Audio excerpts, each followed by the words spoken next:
Gajendra Singh ji Shekhawat, Bharatiya Janata party Rajasthan प्रदेश के पूर्व अध्यक्ष, उपनेता प्रतिपक्ष श्री सतीश जी पूनिया, सांसद पाली श्री पीपी चौधरी जी, श्री राजकुमार जी चाहर, राष्ट्रीय अध्यक्ष किसान मोर्चा, श्रीमती अर्चना चिटनिस, प्रदेश प्रवक्ता भाजपा मध्य प्रदेश श्री राजन जी गहलोत, राज्यसभा सांसद श्री नारायण सिंह जी देवल, श्री बासदेव जी देवनानी, श्री सांवरलाल जी देवासी, श्री योगेश्वर जी गर्ग, श्री पब्बा राम जी, श्री मनोहर लाल जी, श्री देवेंद्र सिंह जी सालेचा, श्री जगराम जी विश्नाई, श्री सीपी शारदा जी, श्रीमती सूर्यकांता जी व्यास, श्री गजेंद्र सिंह जी खिम्बशर, श्री शंभू सिंह जी खेतासर, श्री बाबू सिंह जी राठौर, श्री जोगाराम जी पटेल, श्री भैरा राम जी शियोल, श्री प्रतापपुरी जी महाराज, श्री अतुल बंसाली जी, श्री जसवंत सिंह जी, श्री नारायण लाल पंचारिया, श्री शैलाराम जी, श्री शांग सिंह जी भाटी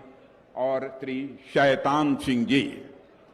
और इस सभा में मौजूद मेरे सभी सम्मानित बहनों एवं भाइयों, लंबे अरसे के बाद इस स्थान पर किसी सार्वजनिक सभा को संबोधित करने के लिए आप सबके सामने खड़ा हुआ।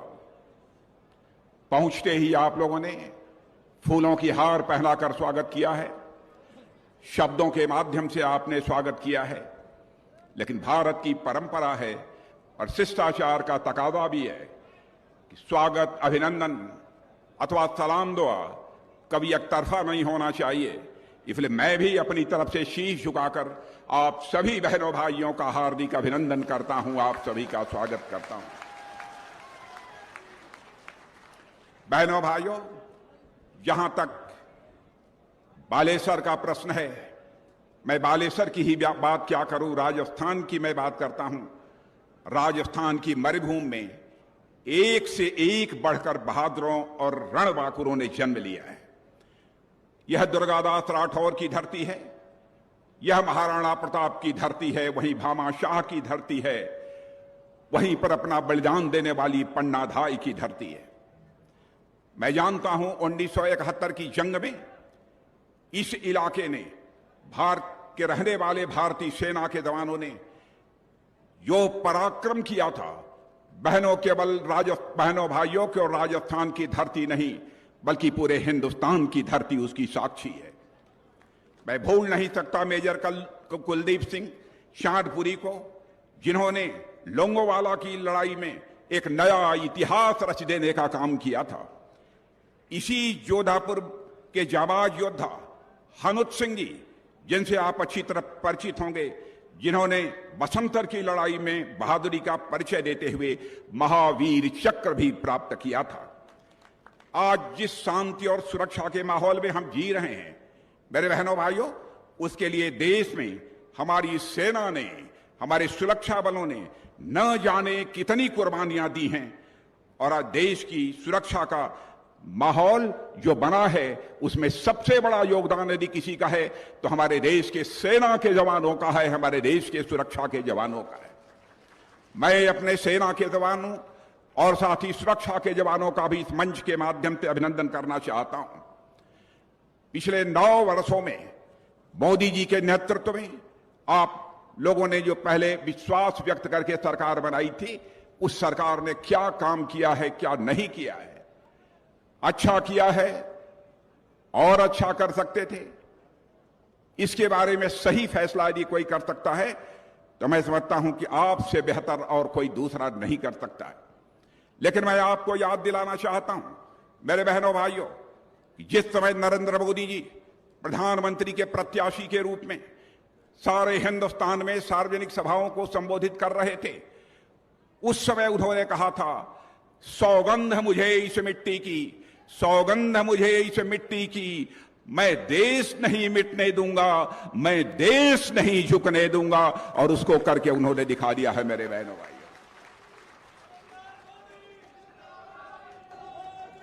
पहले भारत के बारे में सारी दुनिया में धारणा बनी हुई थी कि भारत तो एक कमजोर देश है, भारत यह गरीबों का देश है।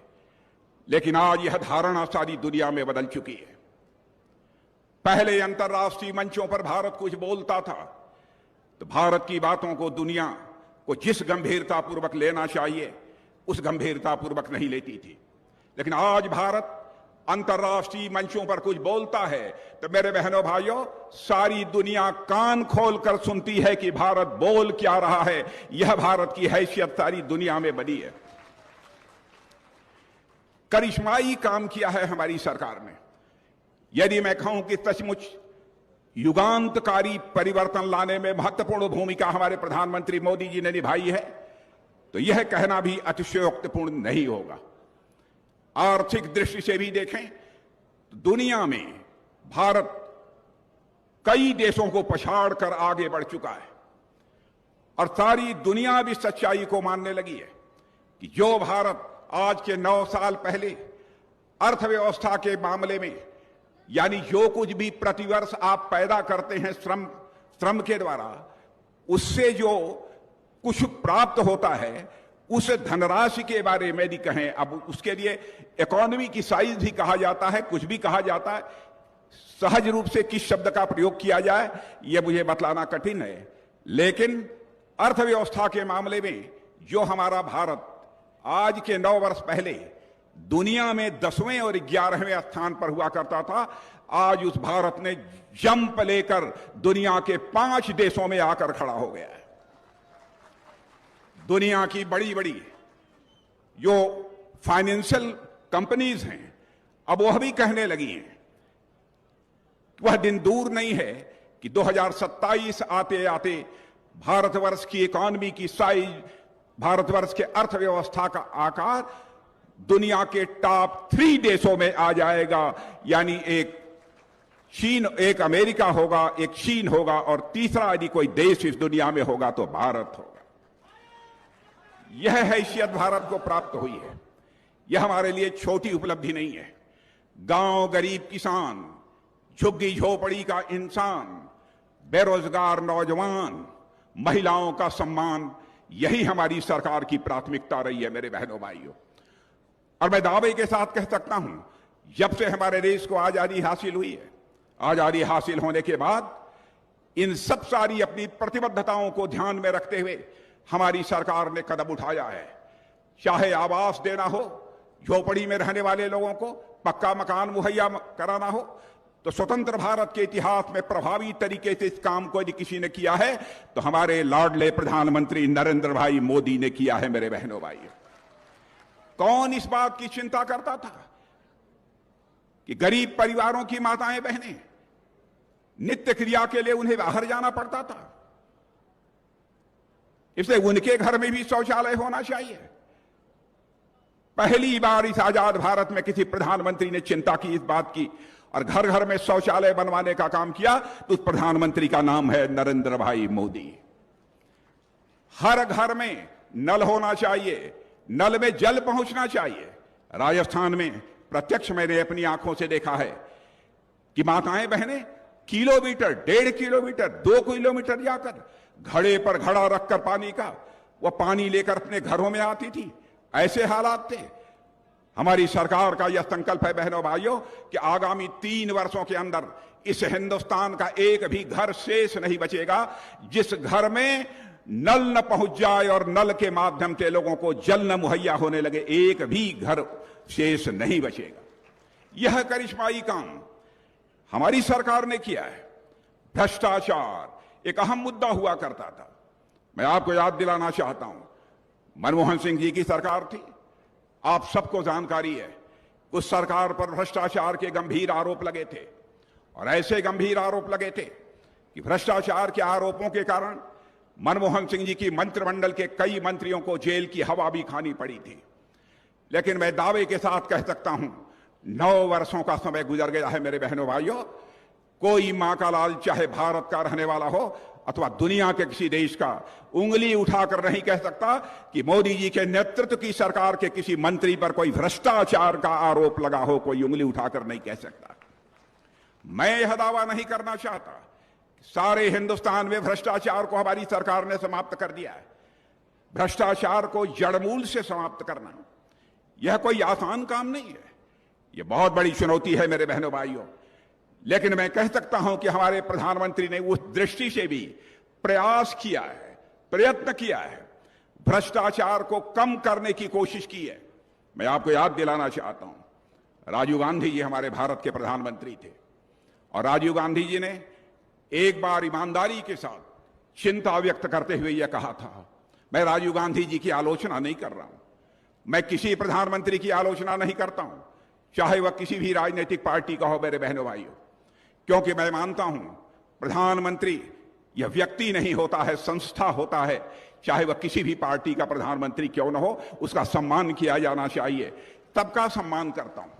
लेकिन ईमानदारी पूर्वक राजीव गांधी जी ने अपनी चिंता व्यक्त की थी, लाचारी व्यक्त करते हुए कहा था, क्या करें, देश में भ्रष्टाचार इतना अधिक है कि मैं ऊपर से 100 पैसा भेजता हूं, लेकिन लोगों की जेब तक पहुंचते पहुंचते वह बामुश्किल 15 पैसा पहुंच पाता है। 85 पैसा भ्रष्टाचार की भेंट चढ़ जाता है। लेकिन हमारे प्रधानमंत्री ने इसको भी चुनौती के रूप में स्वीकार किया। और मुझे मालूम है, जो पहली बैठक सरकार बनने के बाद हुई थी, तो प्रधानमंत्री जी के साथ गृह मंत्री के रूप में मैं भी उस बैठक में मौजूद था। अधिकारी बैठे हुए थे, वह कह रहे थे सबका जनधन खाता खोला जाना चाहिए और इस हिंदुस्तान में एक भी परिवार शेष नहीं बचना चाहिए जिसका बैंकों में खाता न खुल जाए। तो मैंने कान में पूछा प्रधानमंत्री जी से कि मोदी जी, ये खाता इतनी जल्दी कैसे खुल जाएगा? खाता केवल खुल जाने से क्या हो जाएगा? कहें राजनाथ जी, आगे इसका करिश्मा देखिएगा बहनों भाइयों। सचमुच उसका हमने करिश्मा देखा है। राजीव गांधी जी ने जो मजबूरी व्यक्त की थी, उस मजबूरी को चुनौती के रूप में स्वीकार किया। और आज आप देखते होंगे 100 पैसा यदि दिल्ली के बैंकों से चलता है तो 100 का 100 पैसा आपकी जेब में पहुंचता है मेरे बहनों भाइयों। प्रधानमंत्री किसान सम्मान निधि के माध्यम से आपको देखने को मिला होगा। बहुत सारी माताओं बहनों को तरह तरह की योजनाओं के माध्यम से भी उनके खाते में पैसा पहुंच रहा है। इतना ही नहीं, आज डीबीटी के माध्यम से बराबर पैसे का हस्तांतरण एक स्थान, एक हाथ से दूसरे हाथ, तीसरे हाथ, चौथे हाथ लगातार हो रहा है। एक पैसा भी इधर उधर नहीं होने पाता है। यानी इस तरीके से भ्रष्टाचार को भी चुनौती के रूप में स्वीकार किया। हमारी सरकार का मानना है भ्रष्टाचार केवल भाषण देकर समाप्त नहीं किया जा सकता। भ्रष्टाचार को समाप्त यदि करना है तो उसके लिए उसको चुनौती के रूप में स्वीकार करना पड़ेगा और उसके लिए सिस्टम में बदलाव लाना पड़ेगा, व्यवस्था में बदलाव लाना पड़ेगा, तभी भ्रष्टाचार को कम किया जा सकता है। मैं भ्रष्टाचार को पूरी तरह से समाप्त करने की बात मैं नहीं कर रहा हूं। कई ऐसे कदम, यदि मैं आपको इसकी गणना कराना प्रारंभ कर दूं, कम से कम 3-4 घंटे लग जाएंगे। जो योजनाएं हमारी सरकार ने इस देश की जनता के कल्याण के लिए लागू की हैं, आप देश की जनता के लिए हमने जो किया है, आपके ऊपर कोई एहसान नहीं किया है मेरे बहनों भाइयों, आपके ऊपर एहसान नहीं किया। यह हमारा फर्ज था। आपने अपनी मोहब्बत दी थी, उस मोहब्बत के एवज में हमें भी कुछ देना था देश के लिए, इसलिए हमने अपने फर्ज निभाया है। आपके ऊपर कोई एहसान नहीं किया। कोरोना का संकट था, मैं जानता हूं राजस्थान भी उससे बुरी तरह प्रभावित था। राजस्थान की बात छोड़िए, सारी दुनिया का हर देश उससे प्रभावित था। प्रारंभ में ऐसी स्थिति थी कि यहां वैक्सीन यानी टीका जो कोरोना के लिए लगाया जाता था, वह कोरोना भी भारत में बनता नहीं था, यहां पर उपलब्ध नहीं था। हमारे प्रधानमंत्री ने दृढ़ इच्छा शक्ति का परिचय दिया और यह फैसला किया, मैं इस कोरोना को भी चुनौती के रूप में स्वीकार करता हूं। मैंने कहा कि प्रधानमंत्री जी, कोरोना को चुनौती के रूप में आप स्वीकार करते हैं? कहां राजनाथ सिंह, मैं स्वीकार करता हूं। उन्होंने अपने देश के वैज्ञानिकों से स्वयं जाकर हैदराबाद में भेंट की और उन्होंने कहा, भले ही कोरोना की दवा वैक्सीन यदि भारत में न बनती हो, लेकिन आप जैसे प्रतिभाशाली वैज्ञानिक इसे अपने हाथों से भारत की धरती पर बना सकते हैं, ऐसा मेरा पक्का विश्वास है। वैज्ञानिकों ने कहा कि हम इस चुनौती को स्वीकार करते हैं। और मेरे बहनों भाइयों, हमारे देश के वैज्ञानिकों ने कोरोना अपनी प्रयोगशाला में अपने तकनीक से और अपने हाथों से बनाना प्रारंभ कर दिया। और मैं दावे के साथ कहता हूं, और मेरी कोई बात गलत हो तो मैं प्रेस के दोस्तों से भी मैं कहना चाहूंगा, उसे समाचार पत्रों में लिख दीजिएगा कि राजनाथ सिंह आए थे, गलत बोल कर गए हैं। क्योंकि आज तक जिंदगी में मैं झूठ बोलकर अथवा जनता की आंखों में धूल झोंक कर मैंने कभी राजनीति नहीं की है मेरे बहनों भाइयों। राजनीति की है तो जनता की आंखों में आंख डालकर राजनीति की है।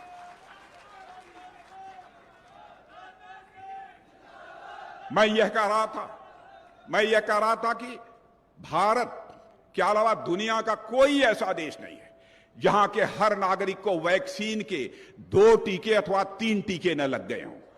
आप सब जितने मौजूद हैं यहां, मैं दावे के साथ कहता हूं शायद ही कोई बचा होगा, नहीं तो कोई नहीं होगा जिसको कम से कम 2 अथवा 3 कोरोना की वैक्सीन न लग गई हो। मेरी बात सच हो तो हाथ उठाइएगा, गलत हो तो मत उठाइएगा। इवन अमेरिका, जो दुनिया का सबसे ताकतवर देश माना जाता है, अमेरिका में भी बहनों भाई हो, जिनकी जनसंख्या बामुश्किल 30 करोड़ के आसपास की है, और हमारी तो 135 करोड़ को भी क्रॉस कर रही है, वहां भी सबको 2 डोज 3 डोज नहीं लग पाया। लेकिन इस कोरोना की चुनौती को भी उन्होंने स्वीकार किया।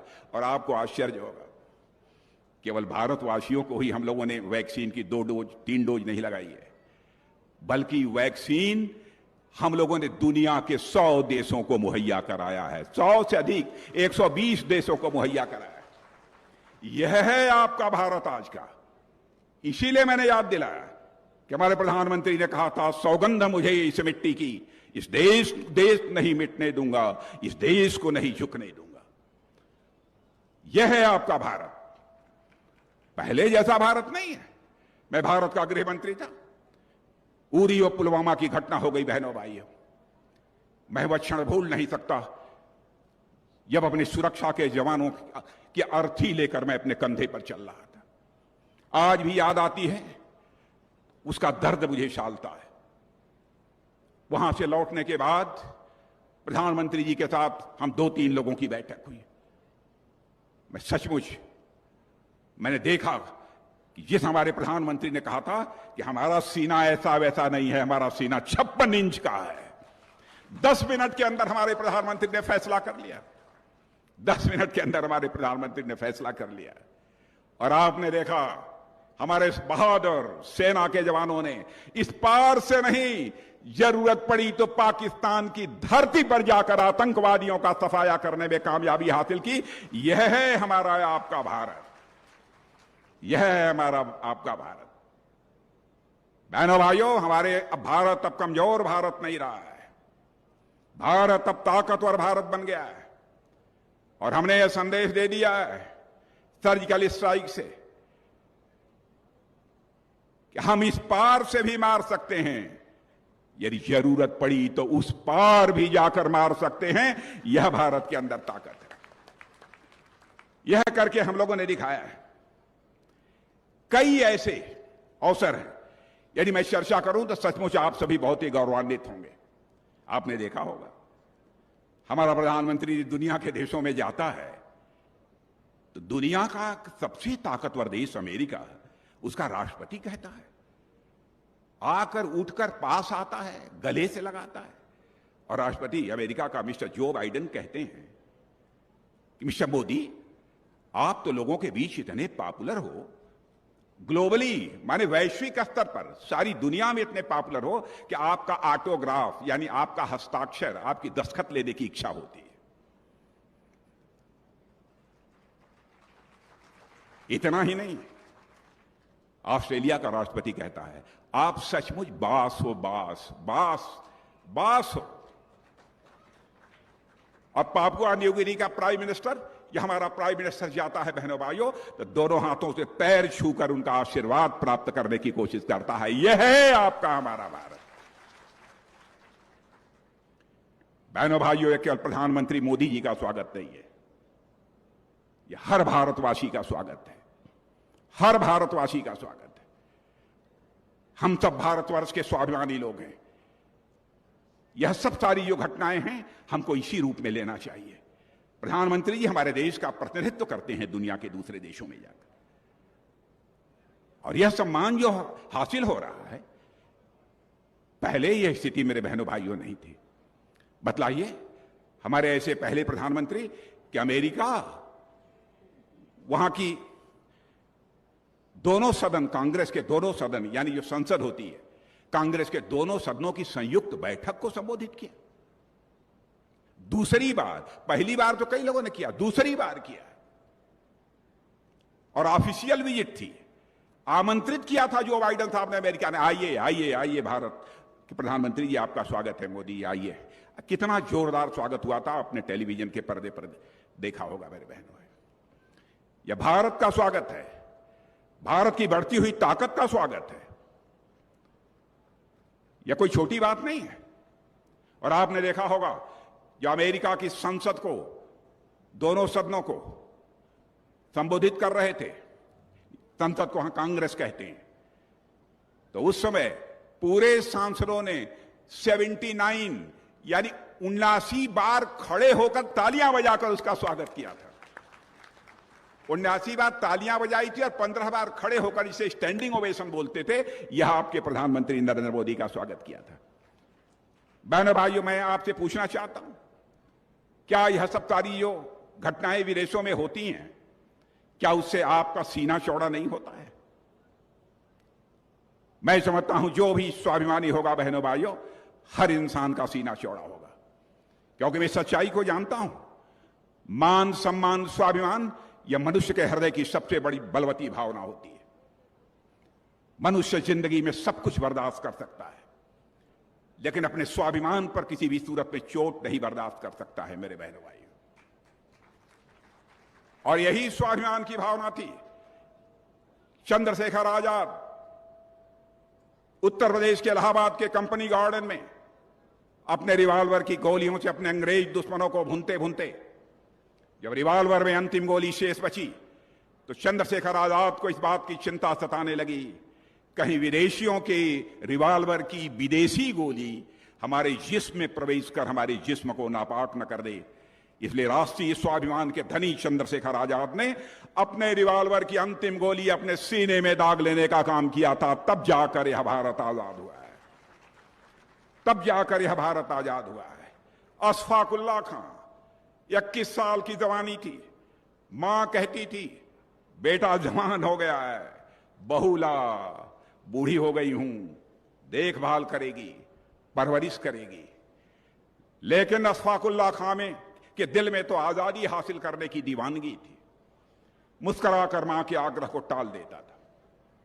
लेकिन अंग्रेजों की हत्या करने के मामले में जब अशफाक उल्लाह को फांसी की सजा हो गई और फांसी के तख्त पर ले जाया गया, तो मजिस्ट्रेट ने पूछा कि बोलो अशफाक उल्लाह, तुम्हारी अंतिम मुराद क्या है? तो उसने कहा, मेरी मां तक जाकर यह संदेश पहुंचा दे कि तुम्हारा बेटा अशफाक उल्लाह आज फांसी के तख्त पर खड़े होकर अपनी शादी रचाने जा रहा है, तुम्हारी मुराद पूरी करने जा रहा है।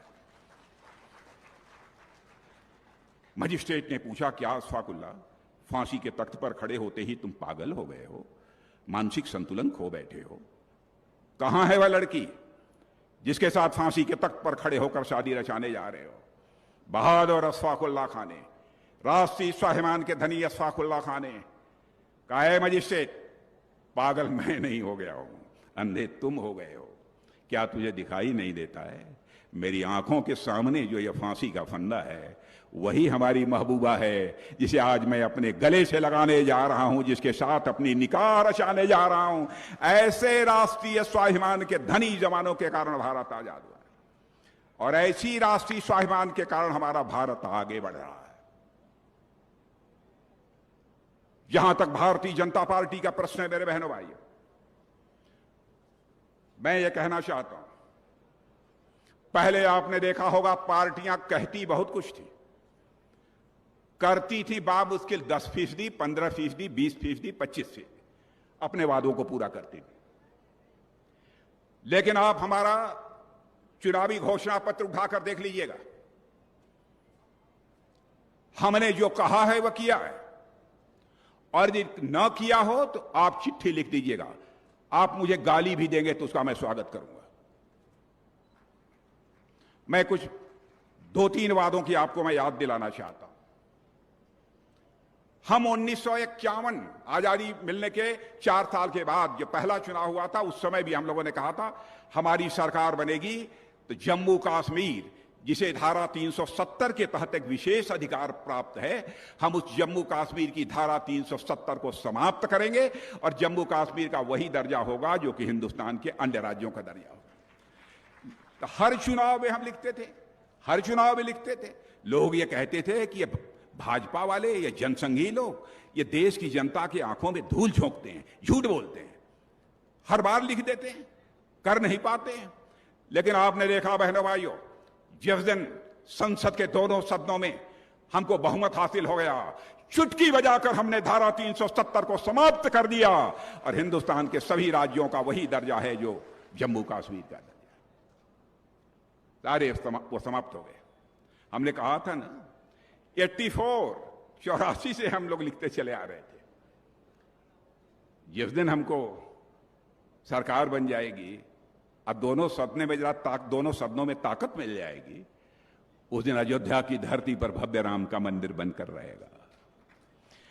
हमारे विरोधी कहते थे जब भी 84 के बाद चुनाव होता था, अरे भाई हर बार आप लिख देते हो, कब बनाओगे मंदिर, कब बनेगा? बहनों भाइयों, उनकी यह बात सचमुच हम सबको सालती थी। लेकिन आपने देखा आ गया वह समय, 24 जनवरी के बाद चले जाइएगा, मैं दावे के साथ कह सकता हूं, वैसी भव्य इमारत जैसी भगवान रामलला की अयोध्या में आपको देखने को मिलेगी, दुनिया में कहीं देखने को नहीं मिलेगी। आप वहां दर्शन कर लेना। राम मंदिर तेजी से बन रहा है, 24 जनवरी के बाद सारी दुनिया के लोगों के लिए खोल दिया जाएगा। कहा था ना, पूरा किया है। हम लोगों ने भी कहा था समान नागरिक संहिता लागू करेंगे।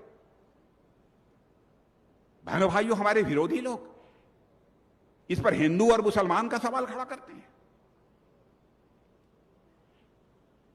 क्या राजनीति समाज को बांटकर करनी चाहिए?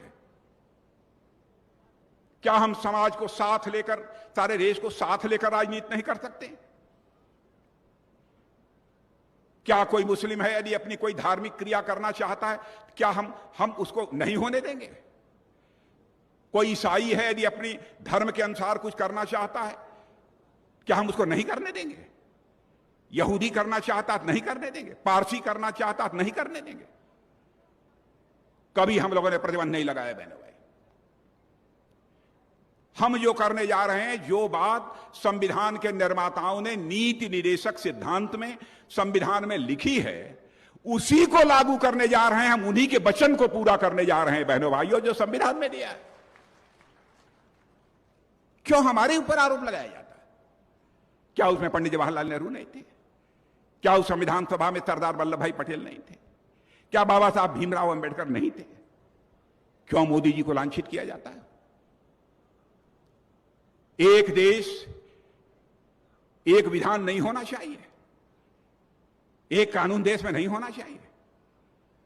हां, इतनी बात मैं दावे के साथ कहना चाहता हूं, यह कोई कहे कि नहीं हमको यह आजादी मिल जानी चाहिए कि हम जितनी शादी करना चाहें करें, नहीं होगा भारत में।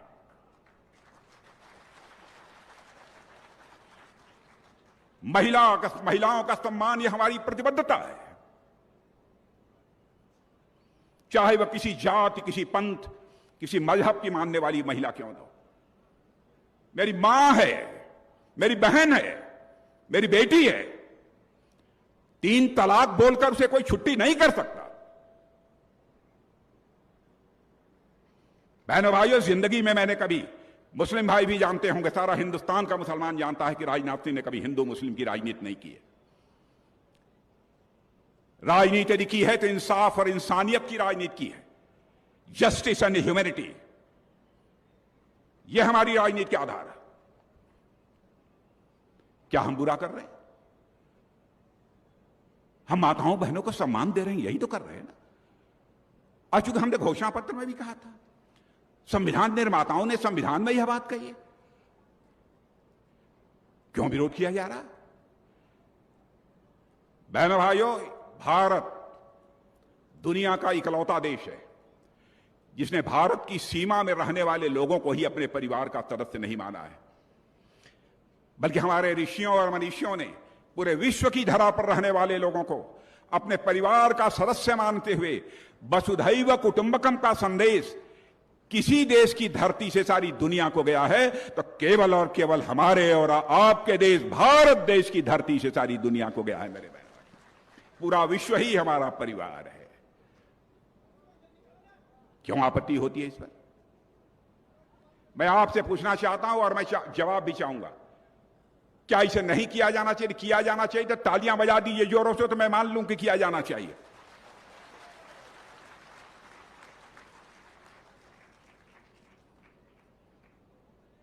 लेकिन बराबर हर चीज को सांप्रदायिक रंग देने की कोशिश की जाती है। बहनों भाइयों, ऐसे देश कम से कम हम लोग नहीं चलने देंगे। हर मामले में भारत तेजी के साथ आगे बढ़ रहा। मैं आ रहा था सड़क से, गजेंद्र सिंह जी शेखावत भी बगल में ही बैठे थे। मैं देख रहा था हम लोग की गाड़ियां गुजर रही थी, तो सारे बच्चे जगह जगह जहां भी खड़े थे, 2 भी बच्चे थे, 50 बच्चे थे, सब हाथ में मोबाइल लिए हुए, सब गाड़ियों की फोटो ले रहे थे। जहां जाते हैं यही जानते हैं, यह मोबाइल पहले हम दुनिया के 90% दुनिया के दूसरे देशों से मंगाते हैं। आज मालूम है चीन के बाद दुनिया में सबसे अधिक मोबाइल की मैन्युफैक्चरिंग करने वाला कोई देश बन गया है तो हमारा और आपका देश भारत बन गया है मेरे बहनों भाई। यह स्थिति बन गई, यह है भारत। हर मामले में तेजी के साथ भारत बढ़ रहा है। रक्षा और डिफेंस, जिसका मैं रक्षा मंत्री हूं,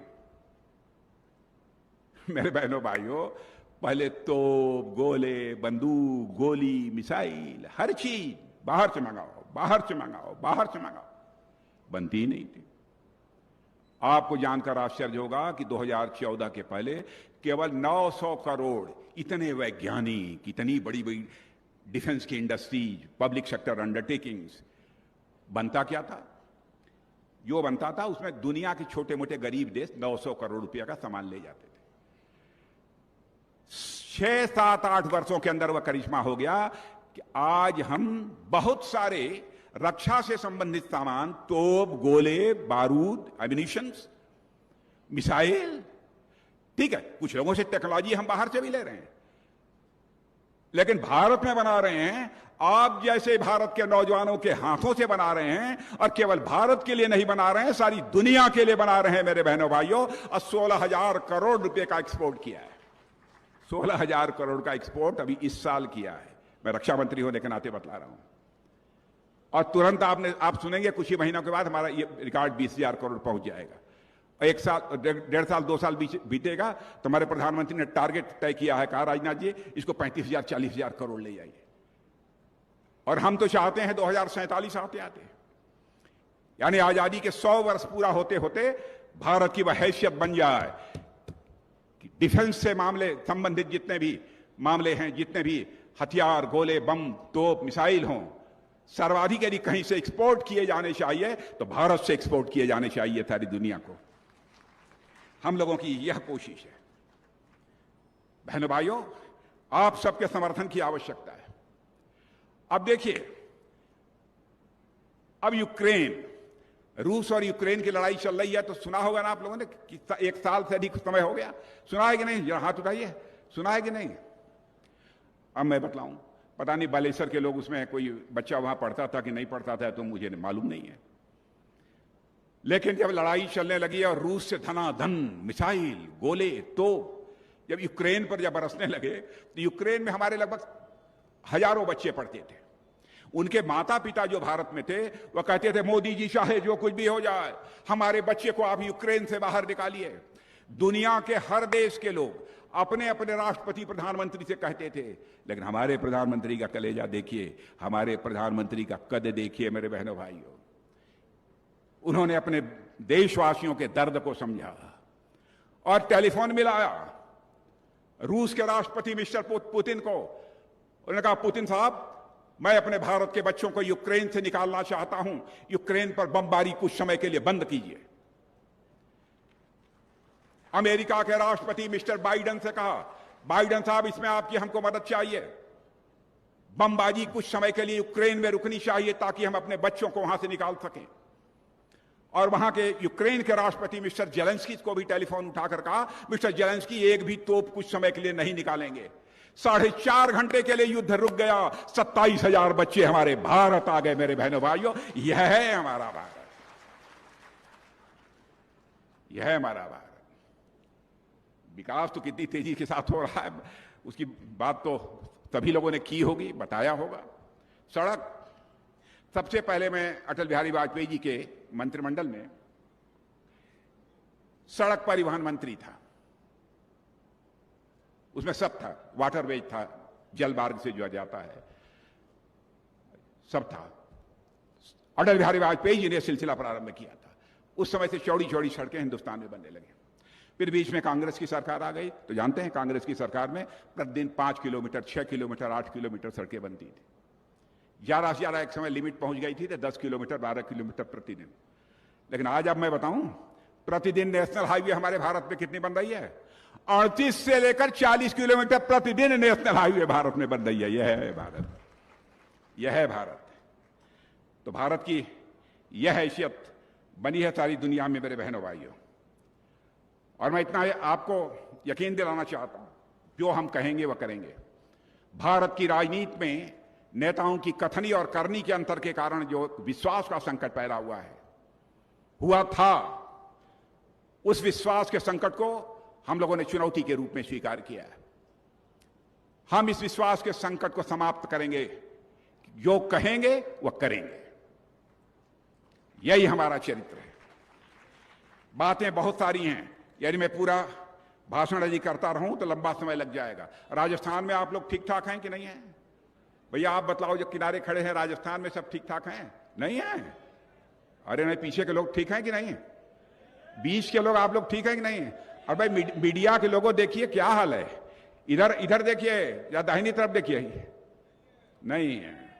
भ्रष्टाचार तो बिल्कुल नहीं है ना? नहीं। बिजली गायब? अरे राम, तब तो बड़ी तकलीफ होती होगी। मैं समझ गया बिजली नहीं रहती है तो क्या तकलीफ होती होगी। घर में जाते होंगे तो घरवाली को पहचानना भी कठिन हो जाता होगा।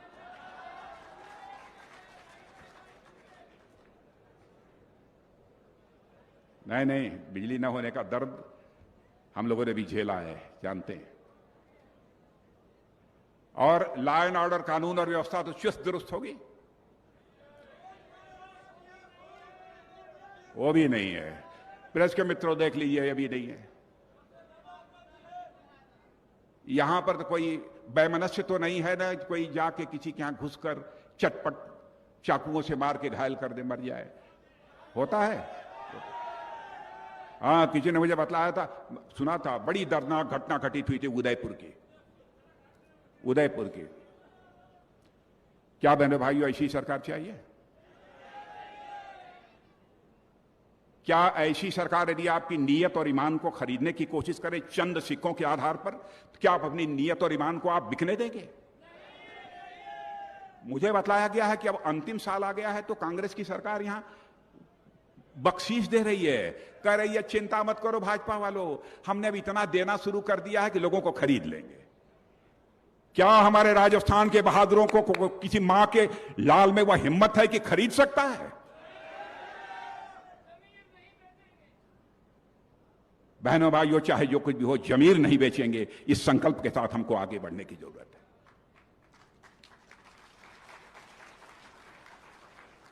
मैं यह दावा नहीं करना चाहता कि हमारी सरकार बहुत ही एकदम बिल्कुल कुछ भी नहीं था, लेकिन भ्रष्टाचार को हम लोग किसी भी सूरत में स्वीकार नहीं करेंगे। अपनी सरकार का भी कोई यदि मंत्री भ्रष्टाचार में पाया जाएगा तो मैं आपको यकीन दिलाना चाहता हूं, उसका स्थान, उसका घर नहीं होगा, सरकार की जेल होगी। मेरे बहनों भाइयों,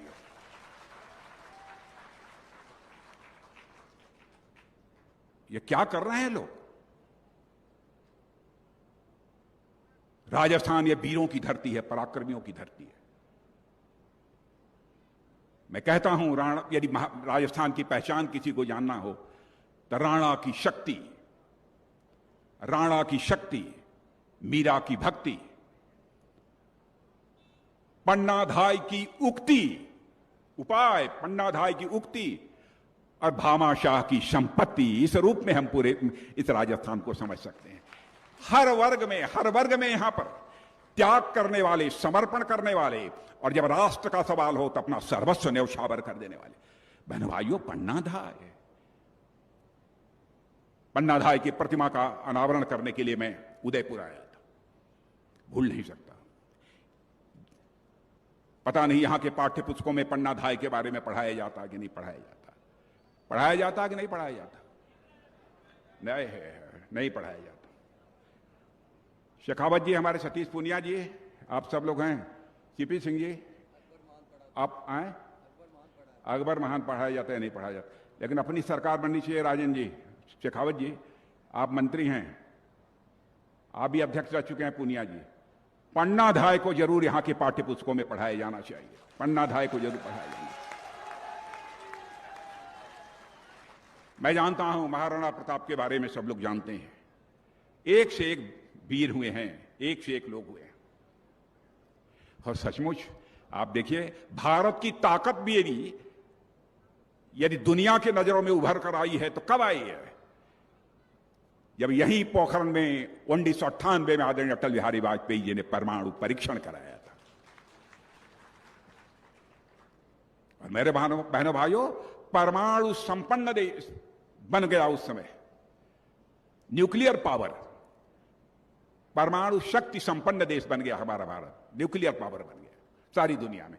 भारत फिर कमजोर भारत नहीं रहा। लोग मानने लगे ऐसा नहीं है कि जो चाहे छेड़ दे, भारत के पास भी है न्यूक्लियर बम। यह हैसियत हमारी बन गई थी। ऐसा हमारा यह भारत है। इसलिए मैं बहनों भाइयों, यदि मैं अब नहीं जाऊंगा, मैं सोच रहा हूं, हमारे पास मसाला बहुत है बोलने को, लेकिन मैं ज्यादा बोलूंगा तो मेरा उड़न खटोला यहां से उड़ नहीं पाएगा। उड़न खटोला आ गया कि नहीं? मेरा आ गया तो फिर जा नहीं पाऊंगा और फिर आप लोगों के यहां रुकना पड़ेगा। राजस्थान के लोगों के बीच रुकने में कोई आपत्ति नहीं है, अच्छा लगता है। लेकिन कल भी कार्यक्रम लगे हैं, जाना है। इसलिए आप सबका स्नेह चाहिए, आप सबकी मोहब्बत चाहिए, आप सबका प्यार चाहिए। आपके सांसद हैं गजन सिंह जी शेखावत। मैं जानता हूं घर की मुर्गी साग बराबर होता है कि नहीं होता? नहीं, आप लोग साग बराबर नहीं मानते उनको? बढ़िया है तो बढ़िया है, तो या ताली बजाइए तो मान लो बढ़िया है। वाह भाई गजन सिंह जी, अरे आपका तो टेम्पो हाई है।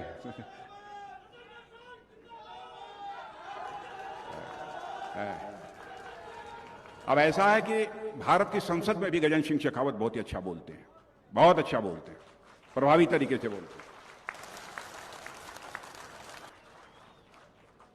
अब आप कहेंगे क्या गजन सिंह जी की कन्वेंसिंग करने आए थे? ना, अभी कन्वेंसिंग करने आऊंगा, फिर आऊंगा। और मैं जानता हूं यदि आऊंगा तो आप लोग झोली भर देंगे मेरे बहनों भाइयों, आप भर देंगे, मैं पूरा विश्वास है। और नहीं आऊंगा तब भी भर देंगे। तो मैं चलूं अब? नहीं, अब मैं जा नहीं पाऊंगा।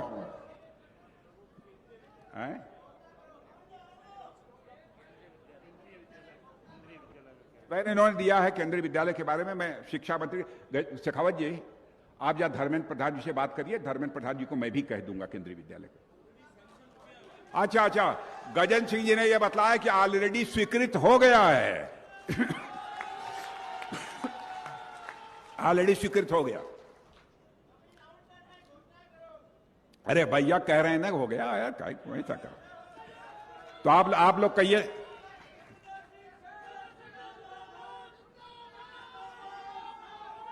तो चलें, बोलिए भारत माता की, भारत माता की। बहुत बहुत धन्यवाद। बहुत बहुत आभार आदरणीय राजनाथ सिंह जी। बहुत ही ऊर्जावान आपका मार्गदर्शन हम सबको मिला और मैं धन्यवाद के लिए